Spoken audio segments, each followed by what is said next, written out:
اعوذ باللہ من الشیطان الرجیم بسم اللہ الرحمن الرحیم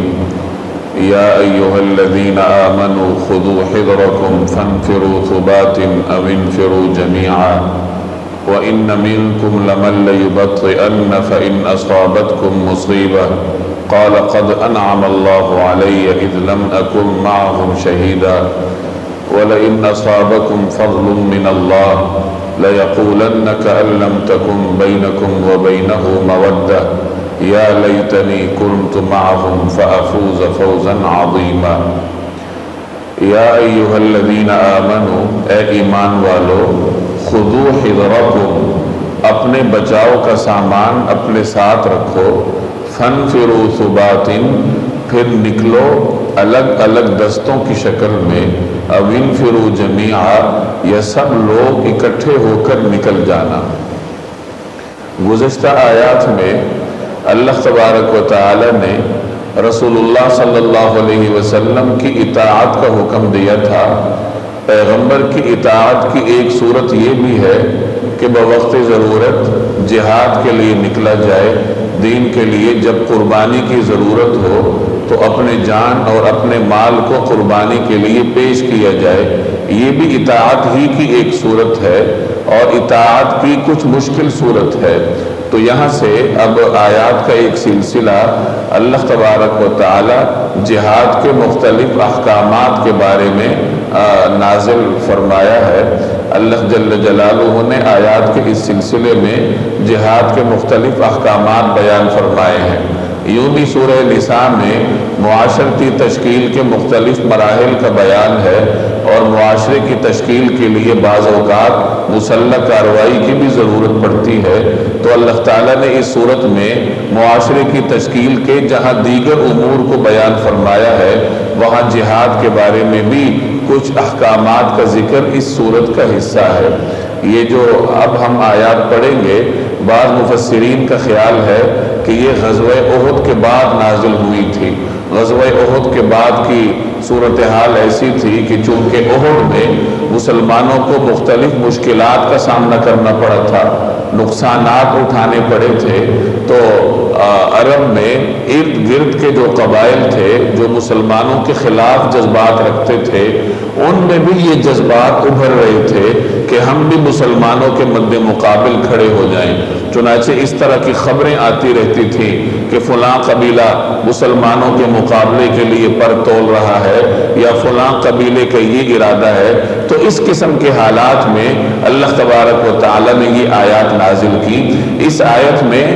اس آیت کے ابتدا میں مسلمانوں کو اپنے بچاؤ کا حکم دیا گیا ہے، چونکہ ماحول ایسا تھا کہ ہر طرف لوگ مسلمانوں کے مقابلے میں ہتھیار تیز کر رہے تھے، تو ایسے ماحول میں مسلمانوں کو اپنے بچاؤ کی ضرورت تھی۔ تو اس آیت کے پہلے حصے میں حکم دیا گیا کہ اپنے بچاؤ کا سامان اپنے ساتھ رکھو،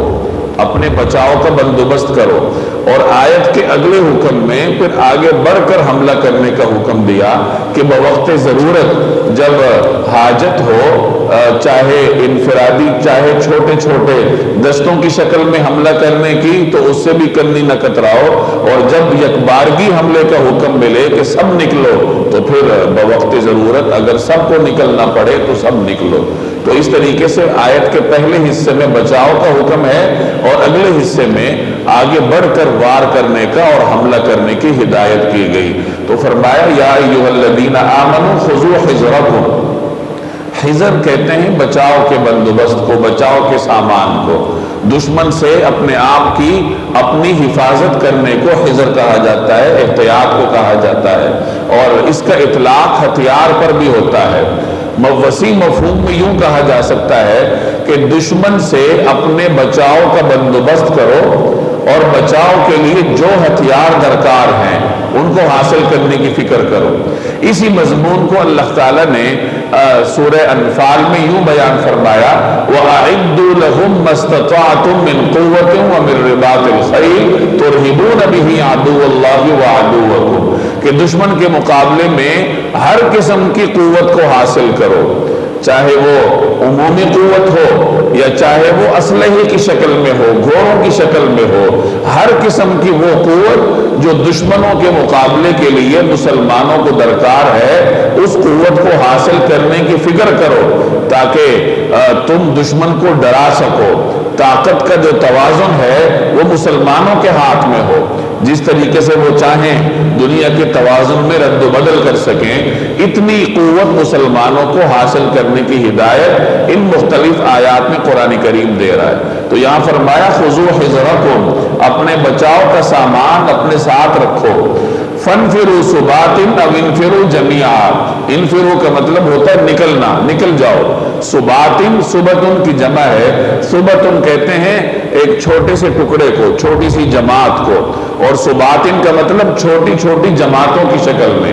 عربوں کے ہاں دو قسم کی جنگوں کا تصور تھا، بعض اوقات وہ یکبارگی اکٹھے ہو کر دشمن پہ حملہ کرتے تھے، اور کبھی کبھار چھاپا مار کارروائیاں کرتے تھے جسے گوریلا وار کہا جاتا ہے۔ تو یہاں مسلمانوں کو ہدایت دی گئی کہ مروجہ جنگ کے جو طریقے ہیں، چاہے وہ چھاپا مار کارروائیاں ہوں، گوریلا وار ہو، یا چاہے اکٹھے ہو کر حملہ کرنا ہو، جو بھی طریقہ کار ہو، جو بھی وقت کی ضرورت ہو، اس کے مطابق عمل کرو۔ چھوٹے چھوٹے دستوں کی شکل میں حملے کی ضرورت ہے تو اس پہ عمل کرو، اور اگر سب کو نکل کر ایک ہی مرتبہ حملہ کرنے کا حکم ملے تو اس پہ عمل کرو۔ فانفروا ثبات،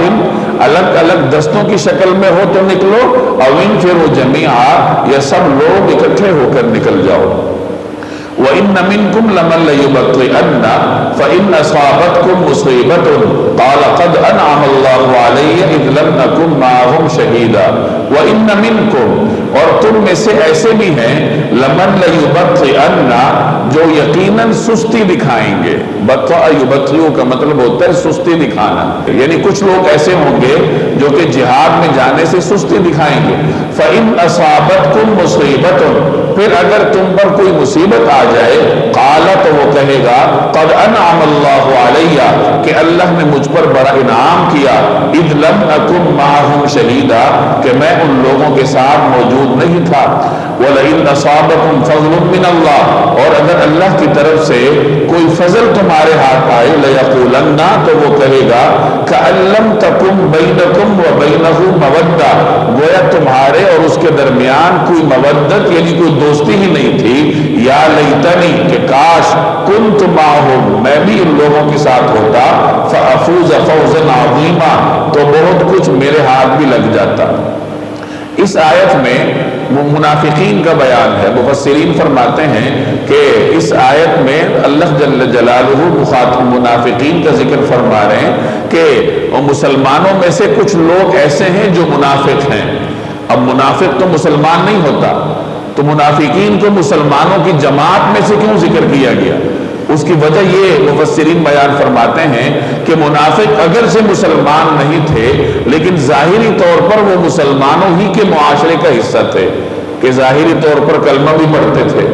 مسجد میں جا کر نمازیں بھی پڑھتے تھے۔ عبداللہ بن ابی جو رئیس المنافقین تھا، وہ جمعے والے دن جناب رسول اللہ صلی اللہ علیہ وسلم کے عین سامنے صف اول میں جمعہ پڑھا کرتا تھا، اور سیرت نگار لکھتے ہیں کہ نبی کریم صلی اللہ علیہ وسلم کے خطبہ کا آغاز کرنے سے پہلے وہ لوگوں کو نصیحت بھی کرتا تھا کہ دیکھو رسول اللہ صلی اللہ علیہ وسلم جو کچھ ارشاد فرمائیں اس پر عمل کرو، یعنی اپنی طرف سے اتنی وفاداری کی یقین دہانی کرواتا تھا۔ یہاں تک کہ جب غزوہ احد میں اس نے کھلم کھلا بغاوت کی اور 1/3 لشکر کا حصہ لے کر الگ ہوا، جس کے نتیجے میں مسلمانوں کو اپنی قوت کم ہوتی ہوئی معلوم ہوئی کہ 1000 میں سے 300 الگ ہو گئے، پیچھے 700 رہ گئے۔ اتنے اہم موقع پر وہ مسلمانوں سے اعلان الگ ہوا، اور احد کے بعد جب جمعے کا موقع آیا تو پھر وہ صف اول میں موجود تھا، اور جب اس نے پھر کھڑے ہو کر حسب معمول اپنی بات کرنے کی کوشش کی تو صحابہ کرام نے اس کو پکڑ کے کھینچا کہ بیٹھ جاؤ، تو غصے میں آ کے برہم ہو کر وہ باہر نکل گیا۔ تو منافقین بھی مسلمانوں ہی کے معاشرے کا حصہ تھے، مسجد نبوی میں نمازیں پڑھتے تھے، تو چونکہ ظاہری طور پر وہ مسلمانوں کے معاشرے کا حصہ تھے، اس لیے یہاں اللہ جل جلالہ نے ان کو مسلمانوں کے معاشرے میں سے ذکر کیا کہ بظاہر چونکہ تم مسلمانوں ہی میں اٹھتے بیٹھتے ہو، تو گویا کہ مسلمانوں ہی میں سے تم کچھ لوگ ایسے ہو جن کا ایمان کامل نہیں ہے، منافق ہو، اور ضرورت تم جہاد سے سستی دکھاتے ہو. وَإِنَّ مِنْكُمْ اور یقیناً تم میں سے ایسے بھی ہیں لَمَن لَيُبَطِّئَنَّ ایسا آدمی بھی ہے جو کہ بوقت ضرورت جہاد میں جانے سے سستی دکھائے گا، جہاد میں نہیں جائے گا. لشکر چلا گیا مسلمانوں کا جہاد میں. اب جب لشکر جاتا ہے تو دو ہی صورتیں ہو سکتی ہیں، یا تو لشکر کامیاب ہوگا غنیمت لے کر آئے گا، اور یا لشکر کو نقصان اٹھانا پڑے گا. اگر لشکر کو خدا نہ خواستہ نقصان ہو جائے تو پھر یہ خوش ہوتے ہیں کہ اچھا ہوا کہ ہم نہیں گئے، اگر ہم جاتے تو ہمیں بھی نقصان اٹھانا پڑتا. اور اگر لشکر کو اللہ تعالیٰ کامیابی نصیب کرے تو پھر یہ پریشان ہوں گے اور کہیں گے کہ ہائے کاش ہم بھی ان کے ساتھ جاتے، اور اگر ہم ان کے ساتھ جاتے تو آج ہم بھی کامیاب ہوتے، ہمیں بھی غنیمت میں حصہ ملتا جس طریقے سے دوسرے لوگوں کو غنیمت میں حصہ مل رہا ہے. تو یہ ان کا طرز عمل تھا جس کو یہاں آیت میں بیان فرمایا گیا. وَإِنَّ مِنْكُمْ لَمَن لَيُبَطِّئَنَّ اور یقیناً تم میں کوئی ایسا بھی ضرور ہوگا جو کہ سستی دکھائے گا، جہاد میں جانے سے بوقت ضرورت سستی دکھائے گا. فَإِنَّ أَصَابَتْكُمْ مُصِیبَةٌ پھر اگر تم پر کوئی مصیبت آ جائے، جہاد کے دوران نقصان اٹھانا پڑے، قالت وہ کہے گا قد انعم اللہ علیہ کہ اللہ نے مجھ پر بڑا انعام کیا، اذ لم اکن معہم شہیدا کہ میں ان لوگوں کے ساتھ موجود نہیں تھا. وَلَئِنَّ أَصَابَكُمْ فَضْلٌ مِّنَ اللَّهِ اور اگر اللہ کی طرف سے کوئی فضل تمہارے ہاتھ آئے، فتح ہو جائے، مال غنیمت مل جائے، لَيَقُولَنَّ تو وہ کہے گا كَأَن لَّمْ تَكُن بَيْنَكُمْ وَبَيْنَهُ مَوَدَّةٌ گویا تمہارے اور اس کے درمیان کبھی کوئی دوستی تو تھی ہی نہیں. کیا کہے گا؟ یا لیتنی ہائے کاش کنت معہم میں بھی ان کے ساتھ ہوتا، فافوز فوزا عظیما تو بہت کچھ میرے بھی ہاتھ لگ جاتا. اگر مسلمانوں کو فتح ہو تو پھر وہ پریشان ہو کر یوں کہتا ہے کہ ہائے کاش میں بھی ان کے ساتھ ہوتا تاکہ مجھے بھی بہت کچھ ملتا.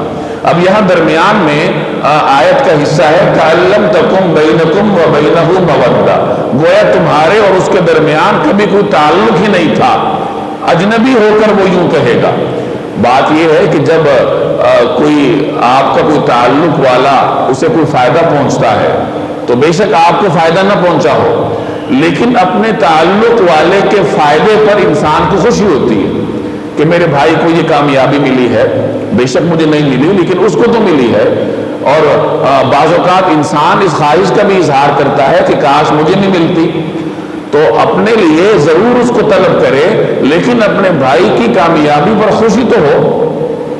انسان کو اس کی کامیابی پر خوشی نہیں ہوتی جس کے ساتھ اس کا تعلق ہی نہ ہو، سر سے اجنبی ہو، کسی قسم کا کوئی تعلق نہ ہو تو اس کی کامیابی سے انسان کو کوئی فرق نہیں پڑتا، اسے خوشی کا کوئی احساس نہیں ہوتا. تو یہاں اللہ تعالیٰ نے اسی بات کو بیان فرمایا کہ جب مسلمان فتح یاب ہو کر آئے ہیں، انہیں غنیمت ملی ہے، تو ان کو مسلمانوں کے ساتھ اپنے تعلق کا لحاظ رکھتے ہوئے کم از کم ان کی خوشی پر خوش تو ہونا چاہیے تھا، اور یوں کہنا چاہیے تھا کہ اچھا ہوا کہ اللہ نے انہیں کامیابی دی. لیکن ان کا تو طرز عمل یہ ہے کہ یہ آنکھیں ماتھے پہ رکھ کر کہتے ہیں، بالکل اجنبی ہو کر یوں کہنا شروع کر دیتے ہیں کہ کاش ہم بھی ان کے ساتھ ہوتے. اور مسلمانوں کی خوشی میں ان کو خوشی ہی نہیں ہوتی، ان کی فتح میں ان کو کسی قسم کا خوشی کا احساس نہیں ہوتا. تو چونکہ ان کا یہ طرز عمل تھا اس لیے یوں فرمایا گیا لَيَقُولَنَّ تو وہ کہے گا كَأَن لَّمْ تَكُن بَيْنَكُمْ وَبَيْنَهُ مَوَدَّةٌ یعنی یہ کہنے کے دوران وہ بالکل اجنبی طرف میں جا کر کھڑا ہو جائے گا، گویا اس کے اور تمہارے یعنی مسلمانوں کے درمیان کبھی کوئی تعلق ہی نہیں تھا. اس طریقے سے اجنبی بن کر وہ کہے گا یا لیتنی کنت معہم کہ ہائے کاش میں بھی ان کے ساتھ ہوتا تو مجھے بھی بہت کچھ مل جاتا، مجھے بھی آج مال غنیمت ملتا. اب اگلی آیت میں اللہ تعالیٰ کہہ رہا ہے کہ اگر تمہیں مال غنیمت ہی چاہیے، تمہیں کامیابی چاہیے تو تم بھی ہمت کرو، مسلمانوں کی طرح اپنی جان ہتھیلی پر رکھ کر میدان جنگ میں نکلو، قربانی دو، اللہ تعالیٰ تمہیں بھی بہت کچھ دے گا، تمہیں بھی کامیابی ملے گی. فَلْيُقَاتِلْ فِي سَبِيلِ اللَّهِ الَّذِينَ يَشْرُونَ الْحَيَاةَ الدُّنْيَا بِالْآخِرَةِ وَمَنْ يُقَاتِلْ فِي سَبِيلِ اللَّهِ فَيُقْتَلْ أَوْ يَغْلِبْ فَسَوْفَ نُؤْتِيهِ أَجْرًا عَظِيمًا. فَلْيُقَاتِلْ فِي سَبِيلِ اللَّهِ لہٰذا اللہ کے راستے میں وہ لوگ لڑیں. کون لوگ؟ الَّذِينَ يَشْرُونَ الْحَيَاةَ الدُّنْيَا بِالْآخِرَةِ جو دنیاوی زندگی کو آخرت کے بدلے بیچ دیں. وَمَن يُقَاتِلْ فِي سَبِيلِ اللَّهِ، اور جو اللہ کے راستے میں لڑے گا، فَيُقْتَلْ، پھر چاہے قتل ہو جائے، او یغلب، یا غالب آ جائے، فَسَوْفَ نُؤْتِیہِ أَجْرًا عَظِیمًا، ہم اس کو زبردست ثواب عطا کریں گے۔ پچھلی آیت میں منافقین کی حسرت کا بیان گزرا کہ وہ مسلمانوں کی کامیابی پر اجنبی بن کر حسرت کرتے ہیں کہ کاش ہمیں بھی اس طرح کی کامیابی ملتی۔ تو اس آیت میں اللہ تعالیٰ کامیابی کی کلید بتا رہا ہے کہ کامیابی کی کنجی یہ ہے کہ اللہ کے راستے میں نکلو اور لڑو، پھر ہر صورت میں کامیابی ہوگی۔ قتل کیے جاؤ گے تو شہید بنو گے، واپس آؤ گے تو غازی بن کر لوٹو گے، اور بہت سارا مال غنیمت بھی تمہیں مل جائے گا۔ تو یہ پیغام اس آیت میں دیا جا رہا ہے۔ فرمایا فَلْيُقَاتِلْ فِي سَبِيلِ اللَّهِ، لہٰذا اللہ کے راستے میں وہ لوگ لڑیں۔ کون لوگ؟ الَّذِينَ يَشْرُونَ الْحَيَاةَ الدُّنْيَا، جو کہ بیچ دیں دنیاوی زندگی کو بالآخرہ، آخرت کے بدلے میں، یعنی دنیاوی زندگی دے کر آخرت کو لے لیں۔ انسان وہی چیز دیتا ہے جو اس کے نظر میں کم قیمت کی ہوتی ہے، اور وہی چیز لیتا ہے جو اس کی نظر میں زیادہ وقت کی ہوتی ہے، اہمیت کی ہوتی ہے۔ تو جو آدمی دنیاوی زندگی دے دے اور اس کے بدلے میں آخرت لے لے، یعنی دنیاوی زندگی کی قربانی دے کر آخرت کما لے، تو ایسا آدمی اللہ کے راستے میں لڑتا ہے جس کی نظر دنیا پر نہیں ہوتی بلکہ آخرت پہ ہوتی ہے۔ تو فرمایا کہ اللہ کے راستے میں وہ لوگ لڑیں جو دنیاوی زندگی کو آخرت کے بدلے بیچ دیں۔ وَمَن يُقَاتِلْ فِي سَبِيلِ اللَّهِ، اور جو اللہ کے راستے میں لڑے گا تو ہر صورت میں کامیاب ہوگا۔ فَيُقْتَلْ، قتل ہوگا تو شہید کہلائے گا، او یغلب، یا غالب ہوگا تو اللہ تعالیٰ اس کو غازی بنا دے گا، اور بہت کچھ مال غنیمت بھی اسے ملے گا۔ فَسَوْفَ نُؤْتِیہِ أَجْرًا عَظِیمًا، ہم اس کو زبردست ثواب عطا کریں گے۔ یعنی دونوں صورتوں میں مجاہد کو ثواب ہی ملتا ہے، چاہے زندہ سلامت واپس آ جائے یا چاہے اپنی جان قربان کر دے۔ وَمَا لَكُمْ لَا تُقَاتِلُونَ فِي سَبِيلِ اللَّهِ وَالْمُسْتَضْعَفِينَ مِنَ الرِّجَالِ وَالنِّسَاءِ وَالْوِلْدَانِ الَّذِينَ يَقُولُونَ رَبَّنَا أَخْرِجْنَا مِنْ هَٰذِهِ الْقَرْيَةِ الظَّالِمِ أَهْلُهَا وَاجْعَل لَّنَا مِن لَّدُنكَ وَلِيًّا وَاجْعَل لَّنَا مِن لَّدُنكَ نَصِيرًا۔ وَمَا لَكُمْ، اور تمہیں کیا ہو گیا، لا تقاتلون فی سبیل اللہ، کہ تم اللہ کے راستے میں لڑتے نہیں ہو، والمستضعفین، اور بے بس لوگ، من الرجال، مردوں میں سے، والنساء، عورتوں میں سے، والولدان، اور بچوں میں سے ہیں، الذین یقولون، جو کہ کہتے ہیں، ربنا اخرجنا، اے رب ہمیں نکال دے، من هذه القریہ، اس بستی سے، الظالم اہلھا، جس کے اہل، جس کے باشندے ظلم توڑ رہے ہیں۔ وَمَا لَكُمْ لَا تُقَاتِلُونَ فِي سَبِيلِ اللَّهِ وَالْمُسْتَضْعَفِينَ مِنَ الرِّجَالِ وَالنِّسَاءِ وَالْوِلْدَانِ، اور تمہارے پاس کیا جواز ہے کہ اللہ کے راستے میں اور ان بے بس مردوں، عورتوں اور بچوں کی خاطر نہ لڑو۔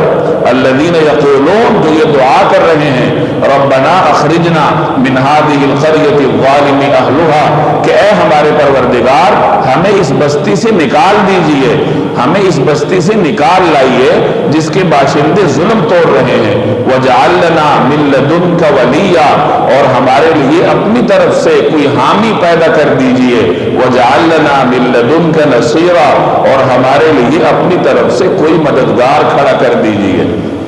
پچھلی آیت میں جہاد کا حکم ہے، اس آیت میں جہاد کے ایک جواز کا بیان ہے کہ مسلمان کب جہاد کرتا ہے، جہاد کے ایک سبب کا بیان ہے۔ جہاد کا بنیادی سبب اعلاء کلمت اللہ ہے کہ انسان اللہ کے نام کی سربلندی کے لیے لڑتا ہے، اسلامی ریاست کے تحفظ کے لیے لڑتا ہے۔ اور جہاد کا ایک سبب یہ بھی ہے کہ مسلمان فوج اپنے مسلمان بہن بھائیوں جو کہ کمزور ہیں اور کفر کے نرغے میں ہیں، تو ان کمزوروں کو چھڑانے کے لیے بھی مسلمان فوج لڑتی ہے۔ گویا کہ جہاد کا ایک سبب یہ بھی ہے کہ اپنے بے بس اور مظلوم بہن بھائیوں کو دشمن کے نرغے سے نجات دی جائے۔ اس آیت کے شان نزول میں مفسرین نے یہ واقعہ لکھا ہے کہ کچھ ایسے بے بس اور کمزور مسلمان تھے جو ہجرت نہیں کر سکے تھے، اور بوقت ہجرت جب مسلمان مکہ سے ہجرت کر کے مدینہ آ گئے تو ایسے کمزور حضرات جو بے بس تھے، بے یار و مددگار تھے، وہ مشرکین کے نرغے میں رہ گئے اور ایک طویل مدت تک ان کی قید میں رہے، ظلم و ستم کا شکار رہے۔ چنانچہ مفسرین نے کئی نام بھی گنوائے ہیں۔ حضرت عیاش بن ابی ربیعہ رضی اللہ تعالی عنہ، حضرت ہشام بن سلمہ، حضرت سلمہ بن ہشام رضی اللہ تعالی عنہ، حضرت ولید بن ولید رضی اللہ تعالی عنہ، یہ وہ حضرات تھے جو اپنے خاندان والوں کی ظلم و ستم کی وجہ سے ہجرت نہیں کر سکے تھے۔ حضرت عیاش بن ابی ربیعہ یہ ابو جہل کے اخیافی بھائی یعنی ماں شریک بھائی تھے، اور حضرت سلمہ بن ہشام رضی اللہ تعالی عنہ یہ ابو جہل کے سگے بھائی تھے، اور حضرت ولید بن ولید رضی اللہ تعالی عنہ یہ خالد بن ولید کے بھائی تھے۔ تو یہ تینوں حضرات جو کہ بڑے بڑے خاندانوں سے تعلق رکھتے تھے، اور ان کے خاندان کے لوگ اسلام کے سخت دشمن تھے، چنانچہ یہ ان کی قید میں تھے اور طویل زمانے تک ان کی قید میں رہے۔ جناب رسول اللہ صلی اللہ علیہ وسلم ان کے لیے قنوت نازلہ کا اہتمام فرماتے تھے۔ فجر کی نماز میں دوسری رکعت میں رکوع سے سر مبارک اٹھا کر جناب نبی کریم صلی اللہ علیہ وسلم ان کے لیے دعا کا اہتمام فرماتے تھے کہ یا اللہ عیاش بن ابی ربیعہ کو نجات دے، سلمہ بن ہشام کو نجات دے، ولید بن ولید کو نجات دے۔ تو ان کی نجات کے لیے جناب نبی کریم صلی اللہ علیہ وسلم نے قنوت نازلہ کا اہتمام فرما رکھا تھا۔ چنانچہ غزوہ خندق کے بعد ولید بن ولید جو خالد بن ولید کے بھائی تھے انہیں موقع ملا، اور وہ قید سے فرار ہو کر مدینہ منورہ پہنچ گئے۔ جب نبی کریم صلی اللہ علیہ وسلم کی خدمت میں حاضر ہوئے تو آپ صلی اللہ علیہ وسلم نے ان سے دیگر مظلوم مسلمانوں کے بارے میں پوچھا جو مکہ میں قید تھے۔ تو انہوں نے عرض کیا کہ یا رسول اللہ، عیاش بن ابی ربیعہ اور سلمہ بن ہشام یہ بڑی تنگ صورتحال میں ہیں، خاندان والے ان پہ ظلم کر رہے ہیں، یہاں تک کہ ان دونوں کے پاؤں کو ایک ہی بیڑی کے ساتھ باندھ رکھا ہے۔ اس طریقے سے ظلم و ستم کے ساتھ ان حضرات کو ان کے خاندان والوں نے رکھا ہوا ہے، چونکہ یہ دونوں ابو جہل کے بھائی تھے۔ جیسے میں نے عرض کیا کہ عیاش بن ابی ربیعہ ابو جہل کے اخیافی بھائی تھے، اور سلمہ بن ہشام ابو جہل کے سگے بھائی تھے۔ تو انہوں نے ابو جہل کے خاندان والوں نے ان کو اس طریقے سے ظلم و ستم کے ساتھ رکھا ہوا تھا۔ تو نبی کریم صلی اللہ علیہ وسلم نے ولید بن ولید سے فرمایا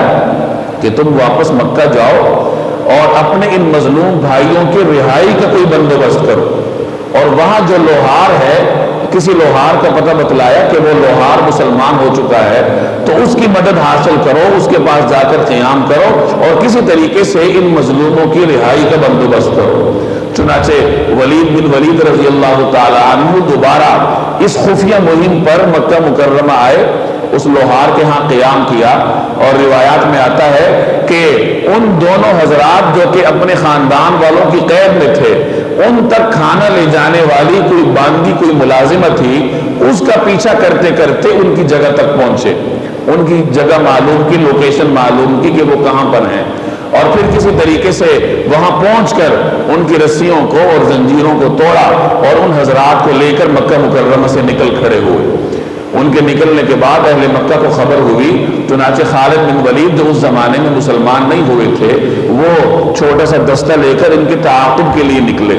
لیکن یہ حضرات اونٹ پر سوار ہو کر اس راستے سے جا رہے تھے جس راستے سے رسول اللہ صلی اللہ علیہ وسلم نے ہجرت فرمائی تھی، جو عام طور پر مسافروں کے استعمال میں نہیں آتا تھا۔ تو اس راستے کے استعمال کی وجہ سے، عام معمول سے ہٹ کر اس راستے کے استعمال کی وجہ سے یہ خالد بن ولید کے ہاتھ نہ آ سکے، اور کامیابی کے ساتھ جناب رسول اللہ صلی اللہ علیہ وسلم کی خدمت میں پہنچ گئے۔ تو اس آیت میں ایسے کمزور اور بے یار و مددگار مسلمانوں کا ذکر ہے کہ مسلمانوں کو ایسے لوگوں کی امداد کے لیے مسلح کارروائی کرنی چاہیے،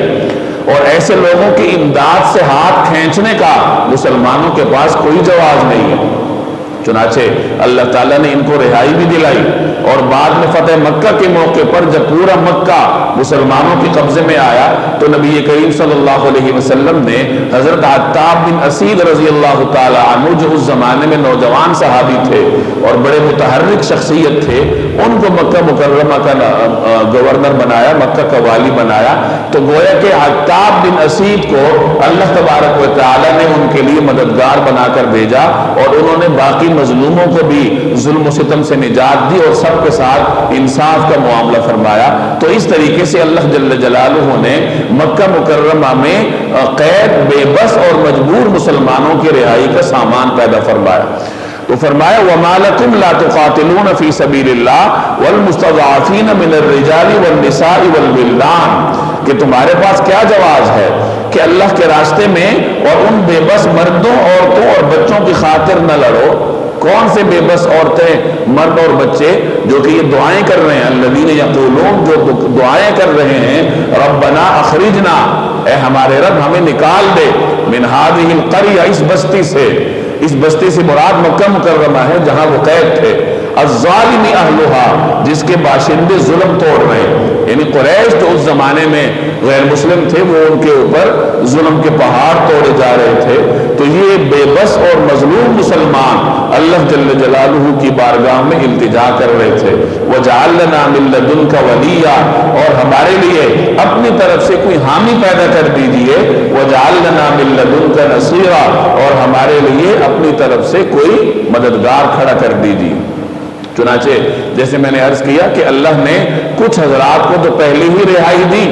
اور دیگر تمام مظلوم مسلمانوں کو جو مکہ میں تھے ان کو اللہ تعالیٰ نے فتح مکہ کے موقع پر کفر کے ظلم و ستم سے نجات دی۔ اور رسول اللہ صلی اللہ علیہ وسلم کے ہاتھوں جب مکہ فتح ہوا اور عتاب بن اسید جب اس کے گورنر بنے تو ان کی کوششوں سے اللہ تعالیٰ نے ان سب کے لیے آسانیاں پیدا فرمائی اور ان کے لیے رہائی کا بندوبست فرمایا۔ الذین آمنوا یقاتلون فی سبیل اللہ والذین کفروا یقاتلون فی سبیل الطاغوت فقاتلوا اولیاء الشیطان ان کید الشیطان کان ضعیفا۔ الذین آمنوا، جو لوگ ایمان لائے ہیں، یقاتلون فی سبیل اللہ، وہ اللہ کے راستے میں لڑتے ہیں، والذین کفروا، اور جن لوگوں نے کفر اپنا لیا ہے، یقاتلون فی سبیل الطاغوت، وہ طاغوت کے راستے میں لڑتے ہیں، شیطان کے راستے میں لڑتے ہیں، فقاتلوا اولیاء الشیطان، لہذا تم شیطان کے دوستوں سے لڑو، ان کید الشیطان کان ضعیفا، شیطان کی چالیں در حقیقت کمزور ہیں۔ جو لوگ ایمان لائے ہوئے ہیں وہ اللہ کے راستے میں لڑتے ہیں، اور جن لوگوں نے کفر اپنا لیا ہے وہ طاغوت کے راستے میں لڑتے ہیں، لہٰذا تم شیطان کے دوستوں سے لڑو، اور یاد رکھو کہ شیطان کی چالیں در حقیقت کمزور ہیں۔ گزشتہ آیات میں جہاد کا حکم تھا، چاہے الگ ہو کے چھوٹے چھوٹے دستوں کی شکل میں لڑنا پڑے یا پوری فوج کو اکٹھے ہو کے حملہ کرنا پڑے، لیکن بوقت ضرورت کوئی بھی طریقہ ہو مسلمانوں کو قربانی کے لیے تیار رہنا چاہیے۔ اور پھر اللہ تعالیٰ نے جہاد کے ایک سبب کو بیان فرمایا کہ جہاد کے اسباب میں سے ایک سبب یہ بھی ہے کہ مسلمان اپنے مظلوم بہن بھائیوں کی رہائی کے لیے مسلح کارروائی کریں۔ اب یہاں پر جہاد کا مقصد بیان کیا جا رہا ہے، یا یوں کہہ لیجئے کہ مسلمانوں کی لڑائی اور کفار کی لڑائی میں جوہری فرق بیان فرمایا جا رہا ہے کہ جو مسلمان ہوگا وہ اللہ کے راستے میں لڑتا ہے، اور جو کافر ہوگا وہ طاغوت کے راستے میں لڑتا ہے، ایمان کے لیے لڑتا ہے۔ وہ خواہشات کے غلام بن کر ہتھیار اٹھائے گا، یا اسے مال چاہیے ہوگا، یا اسے زمین چاہیے ہوگی، یا اسے کسی اور ہوس کی تمنا ہوگی، تو اپنی ہوس پوری کرنے کے لیے وہ ہتھیار اٹھائے گا۔ جبکہ اس کے مقابلے میں جو مسلمان ہے وہ کسی چیز کو نہیں دیکھتا، وہ صرف اللہ کی رضا کو دیکھتا ہے۔ جہاں اللہ کی رضا ہوتی ہے وہاں وہ اللہ کے طے کردہ قوانین کے مطابق جنگ کے لیے، جہاد کے لیے نکلتا ہے۔ تو اس آیت میں اللہ تعالیٰ نے مسلمانوں اور کفار کی لڑائی میں واضح فرق بیان فرمایا کہ جو مسلمان ہیں وہ یقاتلون فی سبیل اللہ، وہ اللہ کے راستے میں لڑتے ہیں، اور جب اللہ کے راستے میں لڑے گا تو اللہ کے قوانین کو بھی مد نظر رکھے گا، ظلم نہیں کرے گا،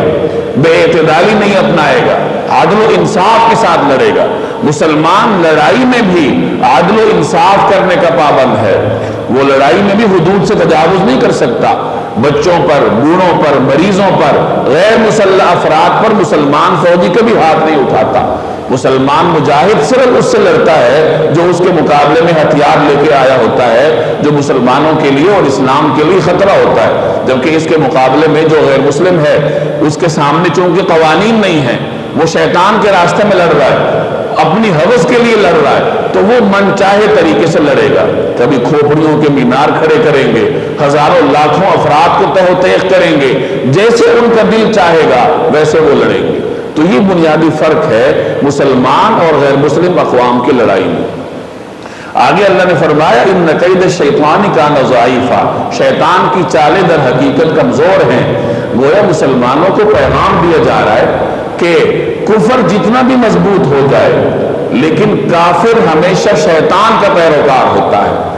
اس کو جو بھی چالیں اس کے دماغ میں آتی ہیں وہ شیطان کی طرف سے ہوتی ہیں، اور شیطان کی چالیں کمزور ہیں، وقتی ہوتی ہیں، لہٰذا ایک وقت آئے گا کہ اللہ جل جلالہ ان کو ختم فرما دے گا۔ أَلَمْ تَرَ إِلَى الَّذِينَ قِيلَ لَهُمْ كُفُّوا أَيْدِيَكُمْ وَأَقِيمُوا الصَّلَاةَ وَآتُوا الزَّكَاةَ فَلَمَّا كُتِبَ عَلَيْهِمُ الْقِتَالُ إِذَا فَرِيقٌ مِّنْهُمْ يَخْشَوْنَ النَّاسَ كَخَشْيَةِ اللَّهِ أَوْ أَشَدَّ خَشْيَةً وَقَالُوا رَبَّنَا لِمَ كَتَبْتَ عَلَيْنَا الْقِتَالَ لَوْلَا أَخَّرْتَنَا إِلَىٰ أَجَلٍ قَرِيبٍ قُلْ مَتَاعُ الدُّنْيَا قَلِيلٌ وَالْآخِرَةُ خَيْرٌ لِمَنِ اتَّقَىٰ وَلَا تُظْلَمُونَ فَتِيلًا۔ أَلَمْ تَرَ إِلَى الَّذِينَ، کیا آپ نے نہیں دیکھا ان لوگوں کو، قیل لہم کہا گیا تھا، الذین قیل لہم جن سے کہا گیا تھا، کفوا ایدیکم اپنے ہاتھ روک کر رکھو، واقیموا الصلاۃ نماز قائم کرو، وآتوا الزکاۃ اور زکوٰۃ دیتے رہو۔ کیا تم نے ان لوگوں کو نہیں دیکھا جن سے کہا جاتا تھا کہ اپنے ہاتھ روک کر رکھو اور نماز قائم کرو اور زکوٰۃ دیتے رہو؟ فلما کتب علیہم القتال، پھر جب ان پر جنگ فرض کی گئی، اذا فریق منہم تو ان میں سے ایک جماعت یخشون الناس لوگوں سے ڈرنے لگی، کخشیت اللہ جیسے اللہ سے ڈرا جاتا ہے، او اشد خشیہ یا اس سے بھی زیادہ ڈرنے لگی۔ پھر جب ان پر جنگ فرض کی گئی تو ان میں سے ایک جماعت لوگوں سے ایسی ڈرنے لگی جیسے اللہ سے ڈرا جاتا ہے یا اس سے بھی زیادہ ڈرنے لگی۔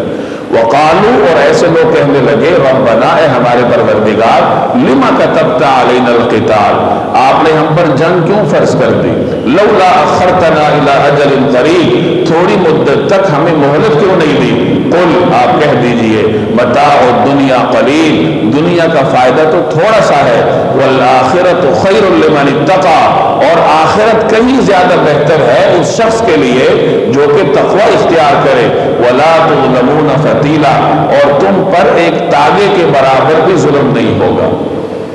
مسلمانوں کو مکی زندگی میں اللہ تعالیٰ نے ہتھیار اٹھانے کی اجازت نہیں دی،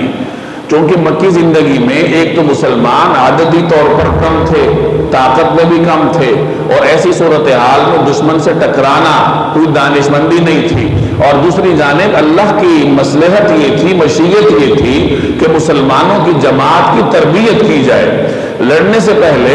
انہیں تربیت کے مختلف مراحل سے گزارا جائے، انہیں صبر سکھایا جائے، معاف کرنا سکھایا جائے، عبادات کا عادی بنایا جائے، انہیں اللہ کے راستے میں دینے کا عادی بنایا جائے، اور جب ان مراحل سے گزر جائے اس کے بعد پھر ان کو جنگ کے میدان میں اتارا جائے۔ چنانچہ ایک روایت کا مفہوم ہے کہ حضرت عبد الرحمن بن عوف رضی اللہ تعالیٰ عنہ اور کچھ دیگر صحابہ مکی زندگی میں رسول اللہ صلی اللہ علیہ وسلم کی خدمت میں حاضر ہوئے اور عرض کرنے لگے کہ یا رسول اللہ کہ ہم بڑے باعزت سمجھے جاتے تھے جب ہم حالت شرک میں تھے، یعنی اسلام لانے سے پہلے ہمارا ایک وقار تھا، دبدبہ تھا، لوگ ہمیں عزت کی نگاہ سے دیکھتے تھے، اور جب سے ہم مسلمان ہوئے ہیں ہم بے بس ہو گئے ہیں، بے یار و مددگار ہو گئے ہیں، اور رسول اللہ صلی اللہ علیہ وسلم سے لڑنے کی اجازت طلب کی کہ ہمیں دشمن کا جواب ترکی بترکی دینے کی اجازت عطا فرمائیے، لیکن آپ صلی اللہ علیہ وسلم نے فرمایا کہ ابھی مجھے لڑنے کی اجازت نہیں ملی، لہٰذا صبر کا دامن ہاتھ میں تھامے رکھو، لڑائی سے گریز کرو۔ تو اس طریقے سے مکی زندگی میں اللہ تبارک و تعالیٰ نے مسلمانوں کو ہاتھ روک کر رکھنے کا حکم دیا تھا۔ بعد میں جب ہجرت ہوئی مدینہ میں مسلمان گئے اور مکی زندگی کی 13 سالہ تربیت کے مراحل سے گزر چکے تھے، تو اب اللہ تبارک و تعالیٰ نے پھر مسلمانوں کو لڑنے کی اجازت دی اور آیت نازل ہوئی اذن للذین یقاتلون بانہم ظلموا، کہ جن لوگوں سے لڑا جاتا ہے، ان پہ ظلم کیا جاتا ہے، ان کو اب اجازت دی جاتی ہے، یعنی اب مسلمانوں کو اللہ تبارک و تعالیٰ نے جہاد کی اجازت دی۔ اس سے آپ ایک بات سمجھ لیجئے کہ اللہ جل جلالہ نے مکی زندگی میں مسلمانوں کو لڑنے کی اجازت نہیں دی، اور حکم کس چیز کا دیا؟ اقیموا الصلاۃ وآتوا الزکاۃ، نماز قائم کرو، زکوٰۃ دیتے رہو۔ گویا مسلمان لڑنے سے پہلے تربیت کے مراحل سے گزر رہے تھے، تو گویا کہ مسلمان فوج کے لیے تربیت صرف فوجی ٹریننگ نہیں ہوتی، صرف اس کے لیے، یعنی یا یوں کہہ لیجیے کہ مسلمان فوجی کی ٹریننگ صرف ہتھیار چلانے کا نام نہیں ہے، بلکہ مسلمان جسمانی تربیت کے ساتھ ساتھ روحانی تربیت بھی کرتا ہے، روحانی طور پر بھی اپنے آپ کی اصلاح کرتا ہے، اس کے بعد وہ میدان جنگ میں اترتا ہے۔ اور روحانی اصلاح کیسے ہوتی ہے؟ کہ نماز قائم کرے، نماز کے ذریعے اللہ کی بندگی سیکھے، جب اللہ کی بندگی سیکھے گا تو میدان جنگ میں اللہ کے قوانین کی اطاعت بھی کرے گا۔ دوسرا حکم دیا وآتوا الزکاۃ، زکوٰۃ ادا کرو۔ زکوٰۃ کا مقصد کیا ہے؟ تاکہ لوگوں کے ساتھ خیر خواہی ہو۔ زکوٰۃ کے ذریعے ایک طرف مسلمان سے بخل کو دور کیا جاتا ہے، کیونکہ بخل سے بڑی کوئی بیماری نہیں ہے، اور دوسرے نمبر پر زکوٰۃ کے ذریعے مسلمان کو کمزور طبقات کے ساتھ ہمدردی سکھائی جاتی ہے۔ تو گویا کہ ہمدردی اور بندگی یہ مسلمان فوجی کو، مسلمان مجاہد کو پہلے سکھائی جاتی ہے۔ جب اسے ہمدردی اور بندگی کا درس ملتا ہے، پھر جب وہ میدان جنگ میں اترتا ہے تو وہ غلط جگہ پہ تلوار نہیں اٹھاتا۔ چنانچہ آپ کو تاریخ میں کوئی ایک واقعہ ایسا نہیں ملے گا کہ مسلمان فوج نے کسی شہر کو فتح کرنے کے بعد اس کو لوٹا ہو، عورتوں کو قتل کیا ہو، بچوں کو قتل کیا ہو، بے گناہ مردوں کو قتل کیا ہو، یا جو پادری ہوتے تھے، جو مذہبی افراد ہوتے تھے، جو میدان جنگ میں نہیں آتے تھے، ان کو قتل کیا ہو۔ کوئی ایک تاریخ، کوئی ایک واقعہ آپ کو ایسا نہیں ملے گا۔ صحابہ کی زندگی میں تو ہے ہی نہیں، صحابہ کے بعد کے جو بڑے بڑے مسلمانوں کے جرنیل گزرے ہیں، ان کی تاریخ آپ اٹھا کے دیکھ لیجئے، وہاں بھی آپ کو ایسا کوئی واقعہ نہیں ملے گا۔ صلاح الدین ایوبی نے جب بیت المقدس کو فتح کیا تو اس نے ایسی قوم سے بیت المقدس چھینا جنہوں نے فتح کرنے کے بعد بیت المقدس میں 70,000 مسلمانوں کو شہید کیا تھا۔ عیسائیوں کے بارے میں آپ نے سنا ہوگا کہ بیت المقدس فتح کرنے کے بعد اس وقت تک وہ لڑتے رہے، بے گناہ مسلمانوں کو قتل کرتے رہے، جب تک ان کے گھوڑوں کے سم مسلمانوں کے خون میں نہیں ڈوب گئے۔ اتنا خون انہوں نے بہایا، اور جب ان درندوں سے اور ان قاتلوں سے صلاح الدین ایوبی نے بیت المقدس واپس لیا تو کسی کو قتل نہیں کیا۔ جنگ میں تو جو ہوا سو ہوا، لیکن فتح کرنے کے بعد انہوں نے کسی سے بدلہ نہیں لیا، بلکہ جزیہ لیتے رہے، ہلکا پھلکا، اور سب کو معاف کرتے رہے، یہاں تک کہ جن عیسائیوں کے پاس جزیہ نہیں تھا، یعنی جرمانہ نہیں تھا، وہ کچھ دے کے جان نہیں چھڑا سکتے تھے، اور اپنے ہی پادریوں نے بھی ان کی سرپرستی کرنے سے انکار کیا، تو صلاح الدین ایوبی نے ان کا جزیہ معاف کیا یا اپنی طرف سے دیا، اور ان پر احسان کر کے ان کو بیت المقدس سے باہر جانے دیا تاکہ وہ واپس یورپ چلے جائیں جہاں سے وہ آئے تھے، اور عربوں کے علاقے میں گھس کے انہوں نے مسلمانوں کو قتل کیا تھا اور مسلمانوں پہ ظلم کیے تھے۔ یہ مسلمانوں کی تاریخ ہے، اور یہ آیت آپ کے سامنے ہے۔ مسلمانوں کا یہ کردار اس لیے ہے کہ اللہ تعالیٰ نے ان کو ہتھیار اٹھانے سے پہلے صبر سکھایا ہے، معاف کرنے کی تلقین کی ہے، نماز یعنی بندگی اور انسانوں کے ساتھ خیر خواہی کی تلقین کی ہے، اور جب یہ درس لے کر مسلمان مجاہد میدان میں اترتا ہے تو وہ ظلم و ستم نہیں کرتا۔ آپ کو یہ سن کر حیرت ہوگی کہ جناب رسول اللہ صلی اللہ علیہ وسلم کے زمانے میں 10 سال کے عرصے میں مسلمانوں نے پورے جزیرہ عرب کو عالم نبوی کے تحت دے دیا تھا، یعنی پورا جزیرہ عرب حضور علیہ السلام کے زمانے ہی میں مسلمانوں کے قبضے میں آ گیا تھا، اور اس 10 سال کے عرصے میں مسلمانوں نے 83 کی قریب جنگیں لڑی تھی، چھوٹی بڑی۔ بعض بڑے بڑے غزوات تھے جن میں حضور صلی اللہ علیہ وسلم خود بھی شریک ہوئے، جیسے غزوہ بدر ہے، احد ہے، حنین ہے، خندق ہے، جن میں سخت لڑائیاں ہوئی۔ غزوہ تبوک میں بڑی تعداد میں مسلمان نکلے رسول اللہ صلی اللہ علیہ وسلم کی قیادت میں، لیکن لڑائی نہیں ہوئی۔ تو کچھ ایسے بڑی بڑی جنگیں تھیں جن میں رسول اللہ صلی اللہ علیہ وسلم خود تشریف فرما تھے، اور کچھ چھوٹی موٹی چھاپہ مار کارروائیاں تھیں جن کو سریہ کہا جاتا ہے، جن میں کسی صحابی کو عالم دے کر آپ صلی اللہ علیہ وسلم لشکر کا سربراہ بنا کر بھیجتے تھے۔ تو اس طریقے سے کل ملا کر 83 کے قریب جنگوں کا ذکر سیرت نگار کرتے ہیں جو دور نبوی میں مسلمانوں نے لڑی، اور انہی جنگوں کے ذریعے طائف بھی فتح ہوا، مکہ بھی فتح ہوا، خیبر بھی فتح ہوا،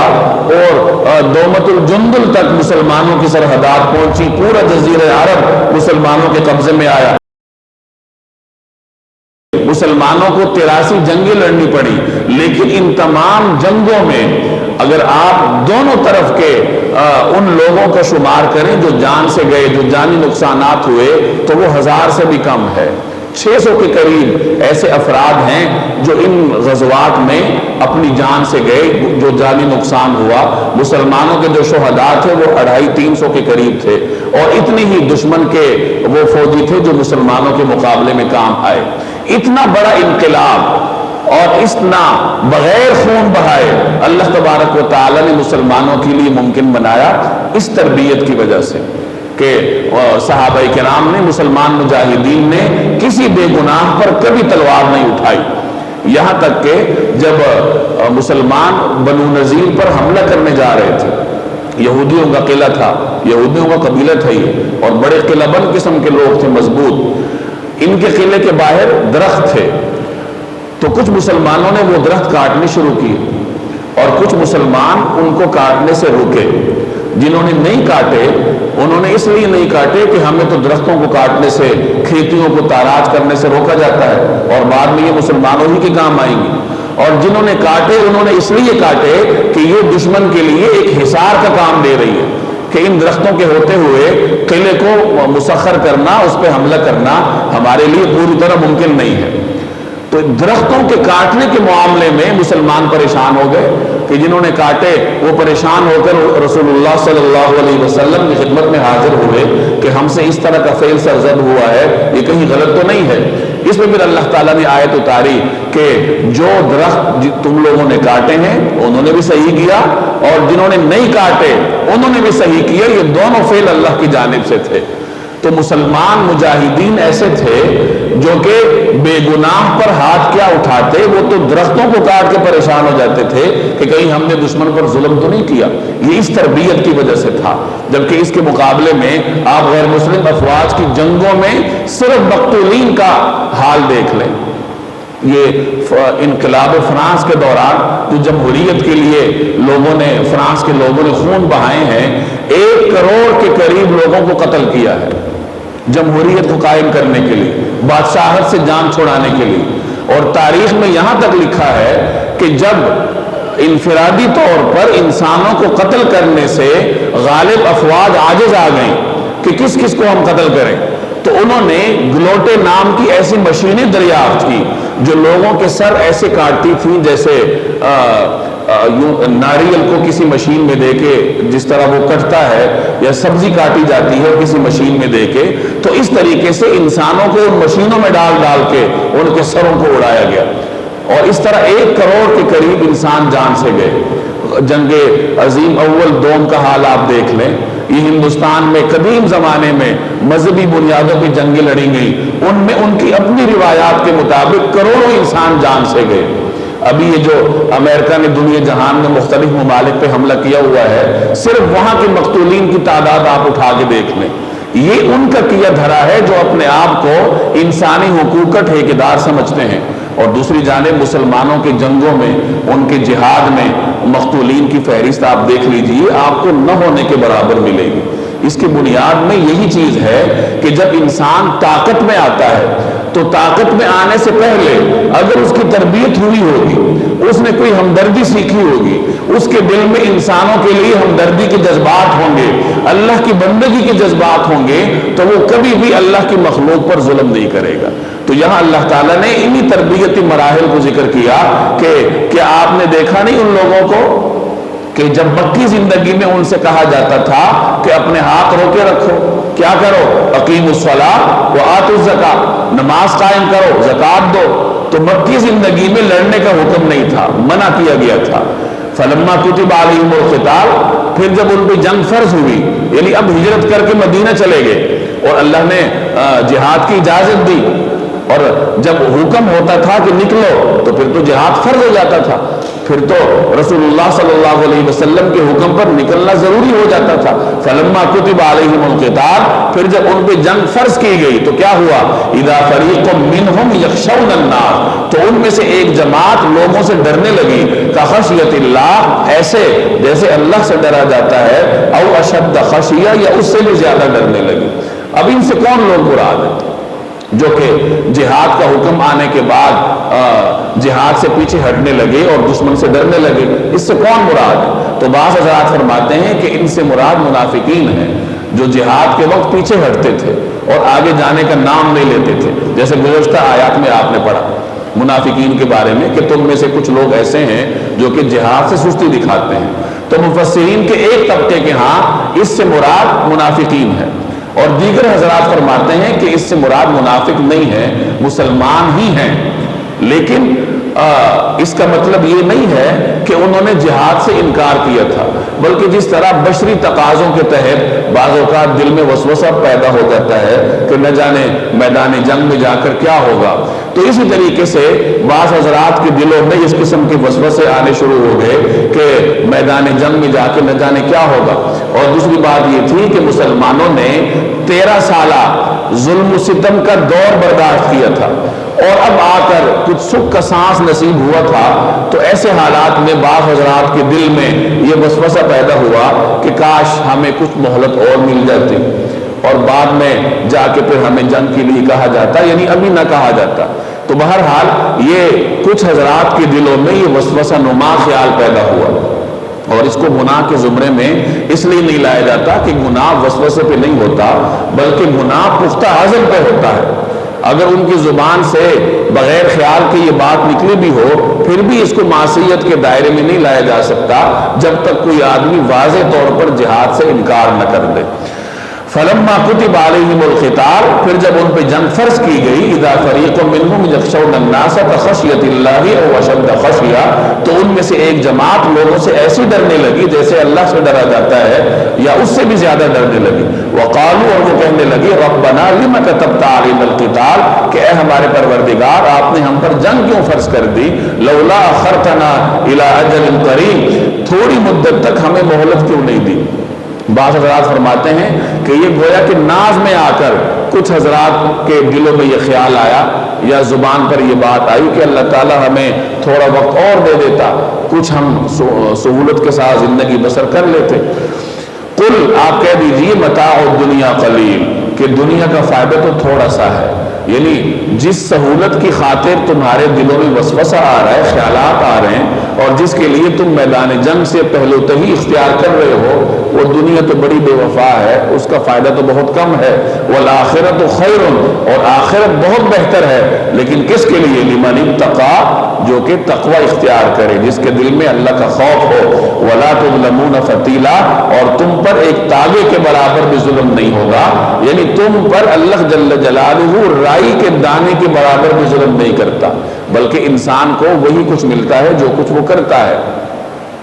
اینما تکونوا یدرککم الموت ولو کنتم فی بروج مشیدہ وان تصبهم حسنۃ یقولوا هذه من عند اللہ وان تصبهم سیئۃ یقولوا هذه من عندک قل کل من عند اللہ فما لهؤلاء القوم لا یکادون یفقهون حدیثا۔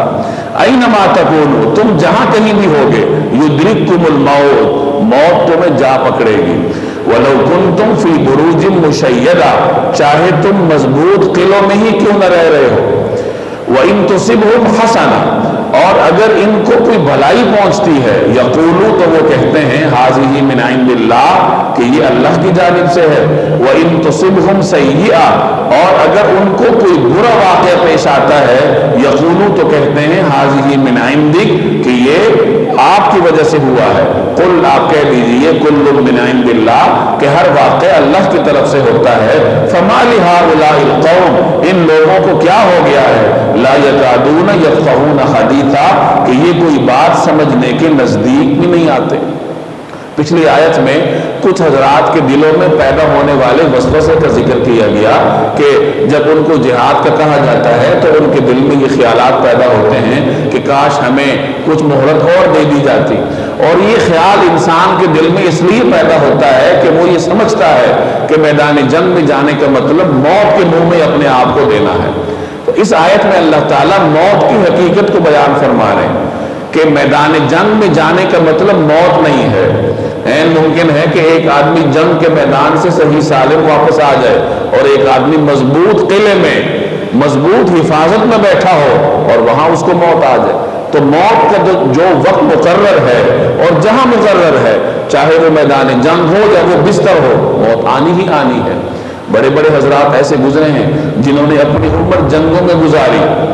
لیکن انہیں میدان جنگ میں شہادت نصیب نہیں ہوئی بلکہ بستر پر انہیں اپنی جان سپرد کرنی پڑی۔ حضرت خالد بن ولید رضی اللہ تعالیٰ عنہ کی مثال آپ کے سامنے ہے کہ اپنی زندگی میں بے شمار جنگیں لڑی، ہزاروں کے لشکروں میں وہ گھسے، ہر قسم کی جنگوں میں حصہ لیا، اور ان کے جسم میں کوئی حصہ ایسا نہیں تھا جہاں تیر یا تلوار کا زخم نہ لگا ہو، لیکن میدان جنگ میں انہیں شہادت نہیں ملی بلکہ بستر پر ان کا انتقال ہوا، اور بوقت انتقال انہوں نے یہ فرمایا تھا کہ بزدلوں کو میرا پیغام پہنچا دو، اگر جنگ کے میدان میں جانے کا مطلب موت ہوتا تو خالد آج بستر پر نہ مر رہا ہوتا۔ اسی طرح حضرت زبیر بن عوام رضی اللہ تعالیٰ عنہ معروف صحابی ہیں، رسول اللہ صلی اللہ علیہ وسلم کے پھوپھیزاد بھائی ہیں اور انتہائی دلیر انسان تھے۔ غزوہ احد میں انہوں نے وہ کارنامے دکھائے کہ تاریخ انسانی اس کی نظیر لانے سے قاصر ہے، اور بعد میں بھی اللہ تبارک و تعالیٰ نے ان کے ہاتھوں سے جرت کے عظیم مناظر سرزد کروائے۔ چنانچہ ایک روایت میں بعض مورخین نے لکھا ہے کہ جب مسلمانوں نے حضرت عمر کے دور میں شام فتح کیا اور مسلمانوں کی فوج نے مصر کا رخ کیا، مصر کا ایک شہر تھا فسطاط، اس کو فتح کرنے کے لیے مسلمانوں کا لشکر حملہ آور ہوا، تو اس شہر کے لوگوں کا قلعہ بڑا مضبوط تھا، اس کو فتح کرنا مشکل ہو رہا تھا، تو سپہ سالار نے امیر المومنین حضرت عمر رضی اللہ تعالیٰ عنہ کی خدمت میں کمک کے لیے خط بھیجا کہ ہمیں امداد بھیجی جائے۔ حضرت عمر نے امداد کے لیے جو لشکر بھیجا ان میں حضرت زبیر بھی تھے،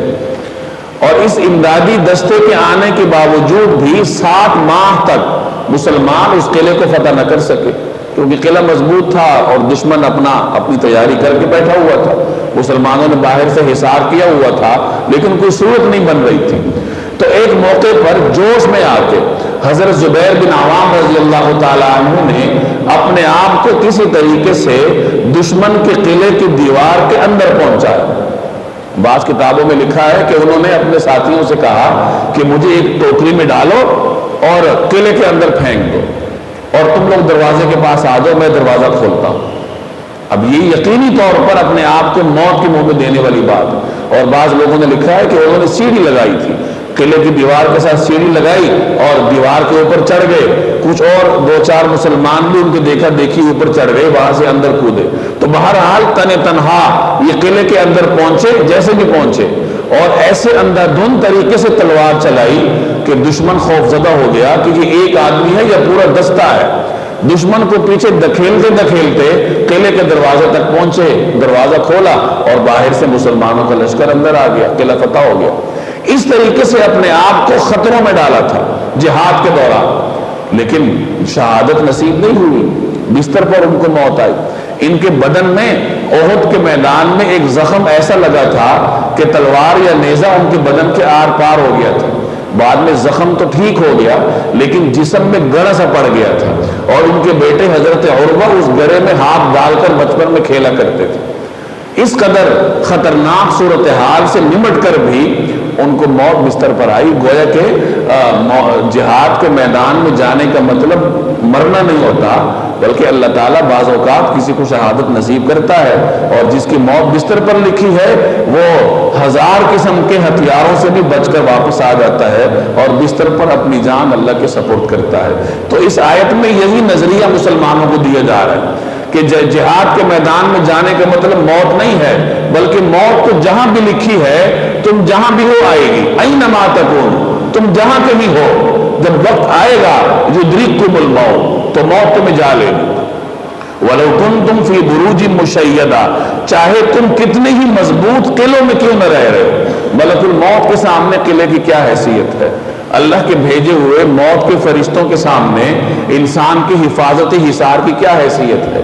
یہ مائیکل جیکسن سے آپ واقف ہوں گے کہ کس طریقے سے اس کو موت آئی تھی اور کس طرح وہ زندگی بسر کرتا تھا، کتنے اس نے ڈاکٹر رکھے ہوئے تھے، 150 سال زندگی بسر کرنے کی اس کے اندر تمنا تھی، لیکن 50-51 سال میں اس کی جان نکل گئی۔ تو جب موت آتی ہے تو ہزارہا احتیاط کرنے کے باوجود موت نے آنا ہے۔ وَإِن تُصِبْهُمْ حَسَنَةٌ يَقُولُ هَذِهِ مِنْ عِنْدِ اللَّهِ وَإِن تُصِبْهُمْ سَيِّئَةٌ يَقُولُ هَذِهِ مِنْ عِنْدِكَ۔ اب یہاں منافقین کے ایک طرز عمل کا بیان ہے۔ جب مسلمانوں نے ہجرت نہیں کی تھی تو ہجرت سے پہلے مدینہ منورہ نسبتاً خوشحال شہر تھا،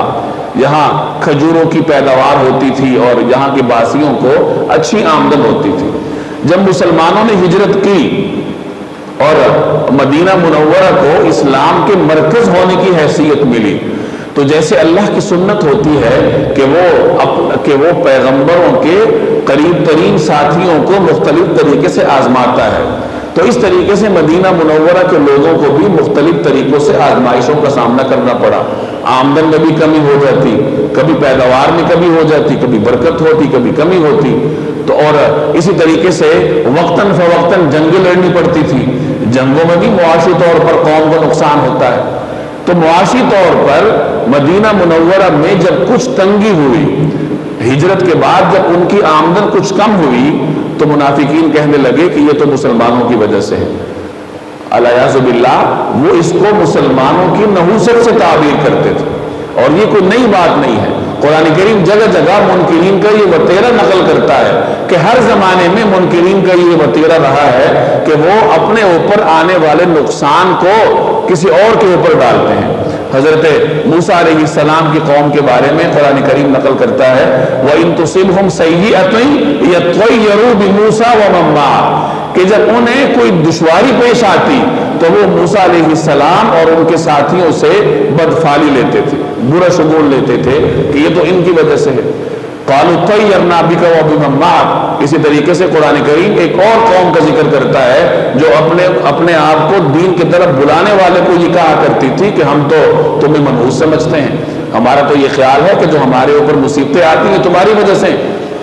یہ ہر زمانے میں منکرین کا وتیرہ ہوتا ہے، اور یہ بزدلی ہوتی ہے۔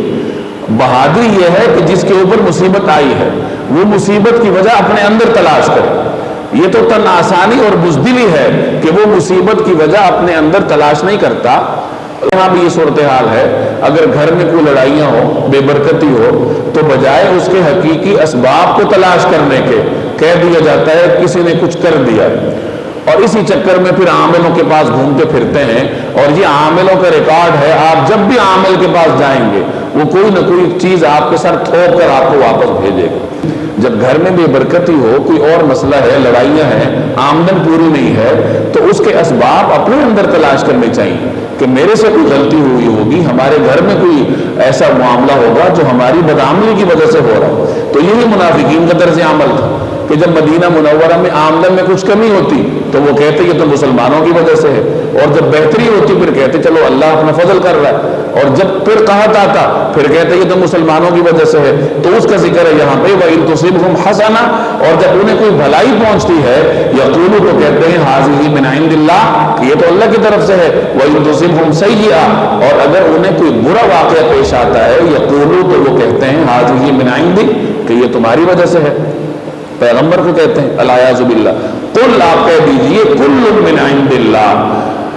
کہ ہر واقعہ اللہ کی طرف سے ہوتا ہے، انسان کو اچھائی پہنچے یا اسے برائی پہنچے، اللہ کی جانب سے ہوتا ہے۔ اللہ کے حکم کے بغیر نہ تو انسان کو اچھائی پہنچتی ہے اور نہ اس کے حکم کے بغیر انسان پر مصیبت آتی ہے۔ فما لہؤلاء القوم، ان لوگوں کو کیا ہو گیا، لا یکادون یفقہون حدیثا، کہ یہ کوئی بات سمجھنے کے نزدیک تک نہیں آتے، یعنی بات سمجھنے کی کوشش ہی نہیں کرتے۔ سیدھی سیدھی بات ہے کہ انسان اللہ کا بندہ ہے، اس کا ہر کام اللہ کے حکم سے ہو رہا ہے، تو جو اسے اچھائی پہنچے گی، جو اسے مصیبت پہنچے گی، وہ سب اللہ کی جانب سے ہوگا۔ تو یہ لوگ سمجھتے کیوں نہیں ہیں؟ ما اصابک من حسنۃ فمن اللہ، تمہیں جو کوئی اچھائی پہنچتی ہے تو وہ محض اللہ کی طرف سے ہوتی ہے۔ وما اصابک من سیئہ، اور جو کوئی برائی تمہیں پہنچتی ہے فمن نفسک، تو وہ تمہارے اپنے سبب سے ہوتی ہے۔ یاد رکھیے کہ حسنہ اور سیئہ اس کے دو مطلب ہوتے ہیں۔ حسنہ اچھائی کو بھی کہتے ہیں، نعمت کو، اور حسنہ اچھے عمل کو بھی کہا جاتا ہے، اور سیئہ مصیبت کو بھی کہا جاتا ہے اور برے عمل کو بھی کہا جاتا ہے۔ اب ان دونوں مطلبوں کو پیش نظر رکھ کر اس آیت کو سمجھیں۔ یہاں اللہ کہہ رہا ہے کہ تمہیں جو حسنہ پہنچتی ہے وہ اللہ کی طرف سے ہوتی ہے، اور تمہیں جو سیئہ پہنچتی ہے وہ تمہارے اپنے طرف سے ہوتی ہے۔ پیچھے فرمایا کہ دونوں اللہ کی جانب سے ہیں، اور یہاں فرمایا جا رہا ہے کہ حسنہ تو اللہ کی جانب سے ہے اور سیئہ تمہارے اپنی طرف سے ہے۔ اس میں گویا ایک پیغام دیا گیا کہ جب تمہیں کوئی نعمت پہنچتی ہے تو وہ تمہارے اچھے عمل کا نتیجہ ہوتی ہے۔ حسنہ نعمت کو بھی کہتے ہیں، اچھے عمل کو بھی کہتے ہیں۔ تو تمہیں جب کوئی نعمت پہنچتی ہے تو وہ تمہارے اچھے عمل کی وجہ سے ہوتی ہے، اور جب تم کوئی اچھا عمل کرتے ہو تو وہ اللہ کا فضل ہوتا ہے، اللہ کی توفیق سے ہوتا ہے۔ اللہ تمہیں توفیق دیتا ہے تو تم اچھا عمل کرتے ہو، نتیجتاً تم پر اللہ کی جانب سے نعمت آتی ہے، آسانی آتی ہے۔ اور جب انسان پر کوئی مصیبت آتی ہے تو وہ اس کے کسی برے عمل کا نتیجہ ہوتی ہے، اور برے عمل کی نسبت انسان کی اپنی جانب ہوتی ہے۔ وہ خود کوشش کر کے اپنے آپ کو برائی کی طرف لے کر جاتا ہے۔ اللہ نے تو اس کے سامنے دونوں راستے رکھے ہیں، نیک راستہ بھی رکھا ہے، برا راستہ بھی رکھا ہے۔ اگر وہ اللہ سے توفیق مانگتا، ہدایت مانگتا، تو اللہ اسے ہدایت دیتا، توفیق دیتا، لیکن اس نے ہدایت مانگی ہی نہیں، اس نے خود ہی اپنے لیے غلط راستے کا انتخاب کیا، نتیجتاً اس پر وبال آیا، مصیبت آئی۔ تو یہ جو مصیبت آئی ہے یہ خود اس کے اپنے عمل کا نتیجہ ہے جو اس نے خود اختیار کیا۔ اس لیے مصیبت کی نسبت اس آیت میں انسان کے اپنی جانب کی گئی۔ یہاں ضمنی طور پر ایک اور بات بھی سمجھ لیجئے کہ انسان جو اچھائی کرتا ہے اس کی نسبت وہ اپنی جانب نہ کرے، اللہ کا فضل ہے، اللہ نے اسے توفیق دی ہے کہ وہ مسجد میں آتا ہے، نماز پڑھتا ہے۔ ان القلوب فی اصبعی الرحمن یقلبها کیف یشاء، دل تو اللہ کی دو انگلیوں کے درمیان ہے، وہ جیسے چاہتا ہے پھیرتا ہے۔ رسول اللہ صلی اللہ علیہ وسلم ایک دعا کثرت سے مانگا کرتے تھے، یا مقلب القلوب ثبت قلبی علی دینی، کہ اے دلوں کو پلٹنے والے میرے دل کو اپنے دین پر ثابت قدم رکھ۔ اور یہی دعا ہر مسلمان کو مانگنی چاہیے۔ تو کبھی بھی اپنے عمل پر اترانا نہیں چاہیے کہ میں نے فلاں کام کر دیا۔ انسان جتنا عمل کرتا ہے اگر اس کا عمل اللہ کے ہاں مقبول ہے تو اس کے دل میں خشیت پیدا ہوگی، انانیت نہیں پیدا ہوگی۔ وہ باہر نکل کر دوسرے اسے جانور نہیں نظر آئیں گے کہ یہ سارے گناہگار ہیں۔ ایک اور بات بھی سمجھ لیجئے، گناہگار سے کبھی نفرت نہیں ہوتی، نفرت ہمیشہ گناہ سے ہوتی ہے۔ ایک آدمی بڑا گناہگار ہے تو اس گناہگار سے، اس فرد سے نفرت نہیں کرنی چاہیے۔ اگر آپ نفرت کریں گے تو ڈرنا چاہیے کہ جس رب نے اسے گناہوں میں مبتلا کیا ہے اس کے اپنے عمل کی وجہ سے، اور جس رب نے آپ کو نیکی کی توفیق دی ہے وہ رب آپ سے چھین لے اور اس کو دے دے۔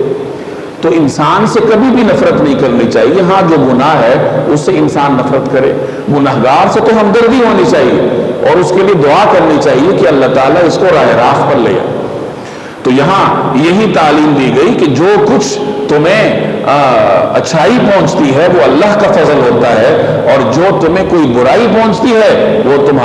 تمہارے اپنی طرف سے ہوتی ہے۔ وَأَرْسَلْنَاكَ لِلنَّاسِ رَسُولًا، ہم نے تمہیں لوگوں کے پاس رسول بنا کر بھیجا ہے۔ وَكَفَى بِاللَّهِ شَهِيدًا، اور گواہی دینے کے لیے اللہ تبارک و تعالی کافی ہے۔ یعنی یہ جو لوگ مسلمانوں کی طرف ان چیزوں کی نسبت کر رہے اور الیاذ باللہ جناب رسول اللہ صلی اللہ علیہ وسلم کی طرف ان چیزوں کی نسبت کرنے کی جرت کر رہے، تو اللہ فرما رہا ہے کہ آپ تو ان چیزوں سے پاک ہیں، آپ کو تو ہم نے لوگوں کے لیے رسول بنا کر بھیجا ہے، آپ تو ان کے لیے رحمت ہیں۔ وَكَفَى بِاللَّهِ شَهِيدًا، اور گواہی دینے کے لیے اللہ تعالیٰ ہی کافی ہے۔